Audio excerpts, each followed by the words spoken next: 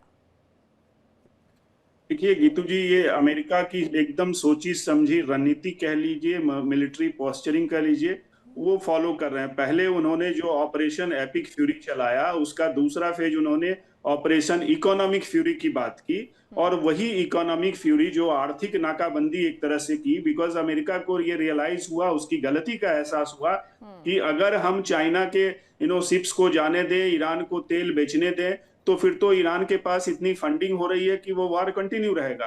तो इसको उन्होंने रेक्टिफाई करते हुए वहां पे आर्थिक नाकेबंदी की, और खास करके ईरान के तरफ से जो उसके बंदरगाह से जो निकल रहे थे तेल के टैंकर और वो चीन की ओर जा रहे थे, चीन को ही ज्यादा 90% सप्लाई वहां से होता है, उसको रोकने के लिए इन्होंने पहले हॉर्मुज की नाकाबंदी की।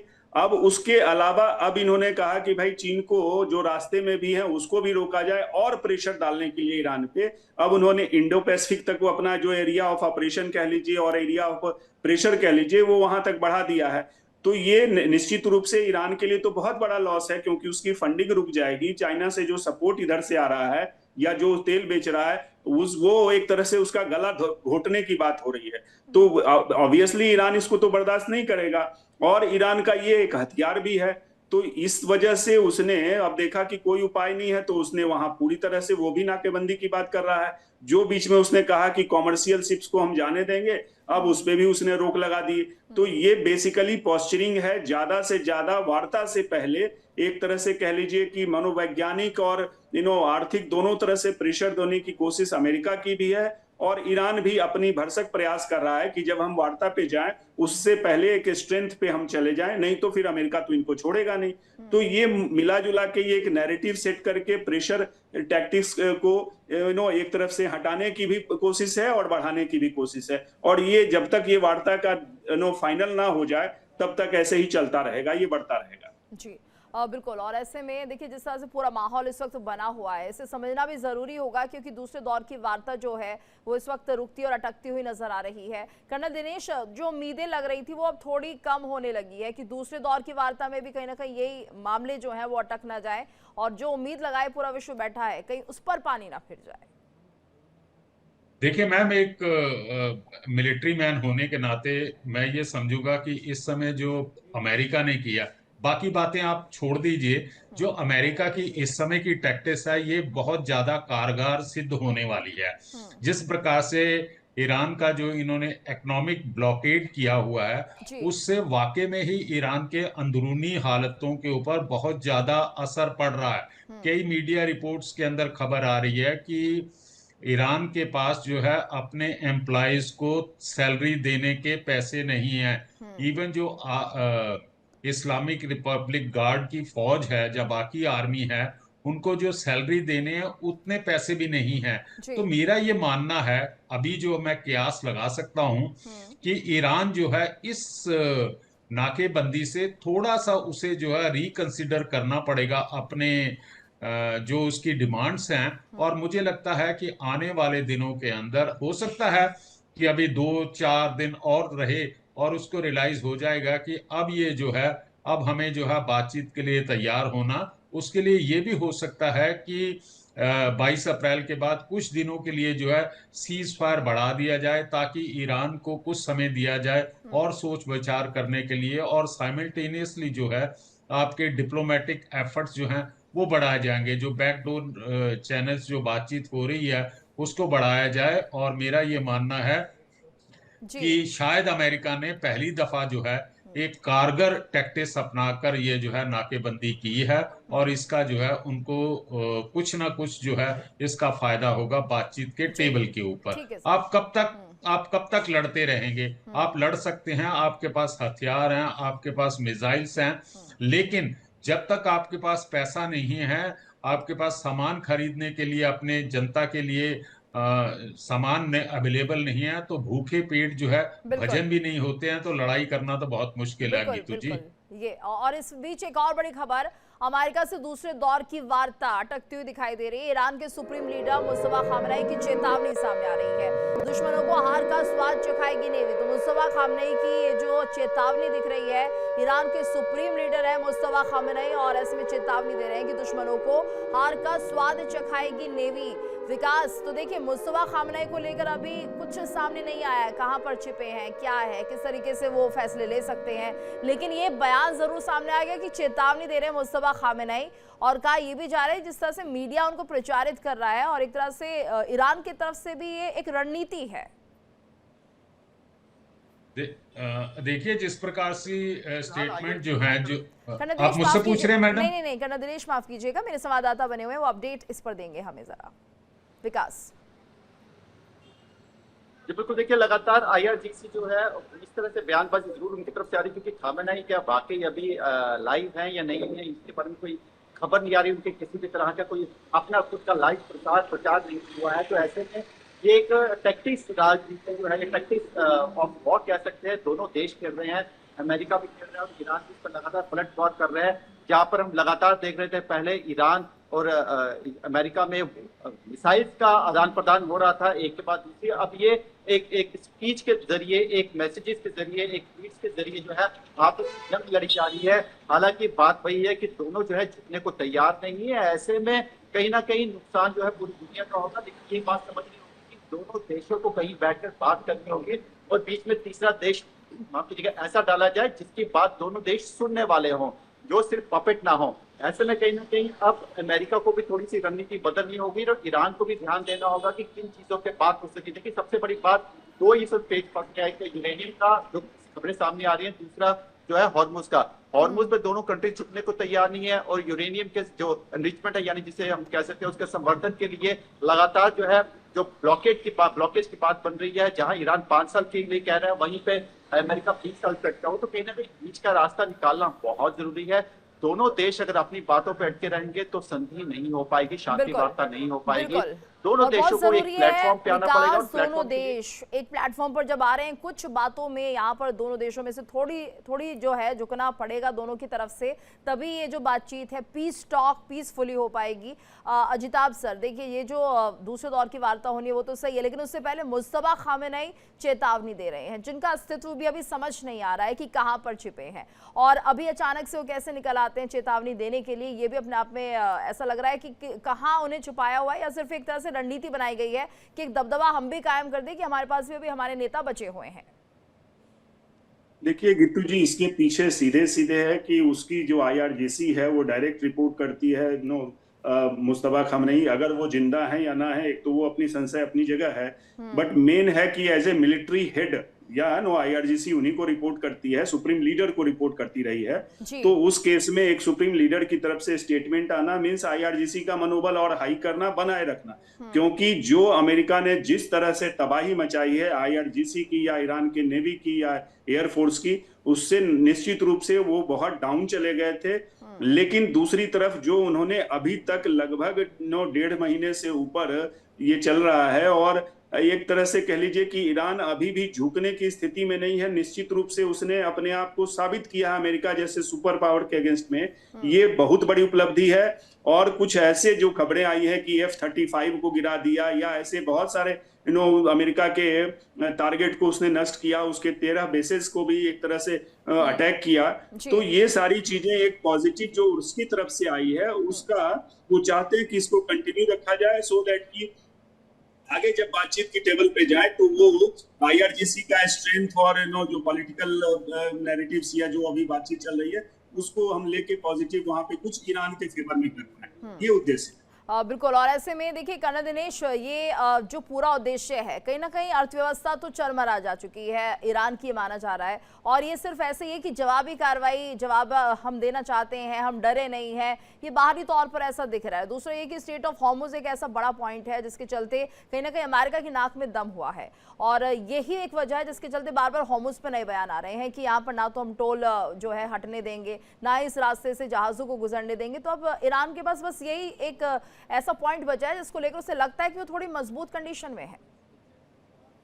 गीतू जी, ईरान ने सोचा कि उसके पास परमाणु बम तो है नहीं है, लेकिन अभी जो है युद्ध के दौरान जो है उसने रियलाइज किया कि ये सबसे बड़ा जो है उसका स्ट्रेटेजिक रिजर्व होगा, या स्ट्रेटेजिक वेपन होगा अगर वो स्ट्रेट ऑफ हार्मुज को बंद कर देता। उसका बेसिक एम जो था स्ट्रेट ऑफ हार्मुज को बंद करना, कि पूरे वर्ल्ड का जो है ध्यान इसके ऊपर आकर्षित होगा, क्योंकि जैसा कि हम सबने देखा था युद्ध की शुरुआत में, जहां पहले हफ्ते या 10 दिन के अंदर जो है पूरा विश्व तो नहीं, मैं कहूंगा कि काफी कंट्रीज जो हैं वो एक मूक दर्शक की तरह जो है वो देखते रहे। उन्होंने सोचा कि युद्ध कुछ दिनों में समाप्त हो जाएगा और हम इस युद्ध के अंदर जो है किसी भी प्रकार का जो है डायरेक्ट पार्टिसिपेशन नहीं करना चाहते, चाहे वो यूरोपियन यूनियन हो या नाटो हो। खैर, नाटो के और बाकी कंट्रीज का एक और कारण भी था कि जिस प्रकार से डोनाल्ड ट्रंप साहब का बिहेवियर था, चाहे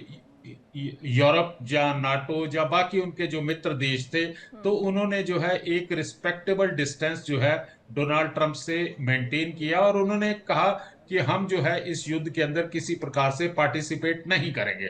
खैर, जैसे जैसे युद्ध बढ़ा और उसके बाद स्ट्रेट ऑफ हार्मुज जो है बंद हुआ, तो पूरे विश्व की अर्थव्यवस्था के ऊपर एक प्रकार से ऊर्जा क्राइसिस हो गया। तो उसके बाद जो है जो शक्तियां हैं, विश्व शक्तियां हैं, वो जागी, और उन्होंने जो हाल के अंदर जो लेटेस्ट डेवलपमेंट हुई है मैडम, जो फ्राइडे को ये यूके और फ्रांस ने जो है सबमिट किया है, 40 देशों का सबमिट किया, और वहां पर एक सहमति बनी है कि हम एक इंटरनेशनल बॉडी बनाएंगे, एक प्रकार का डिफेंसिव पीसफुल मैकेनिज्म बनाएंगे, जिससे कि समुद्र के द्वारा जो व्यापार होने वाला है उसको हम लागू रखेंगे। नया विकल्प जो है इस जंग से निकलकर सामने आने जा रहा है, और वर्ल्ड ऑर्डर भी यहाँ पर बदलता हुआ नजर आएगा, लेकिन देखना होगा कि कब तक ये सब संभव हो पाएगा, कैसे होगा। धन्यवाद करना चाहेंगे आप सभी का हमारे साथ इस चर्चा में जुड़ने के लिए।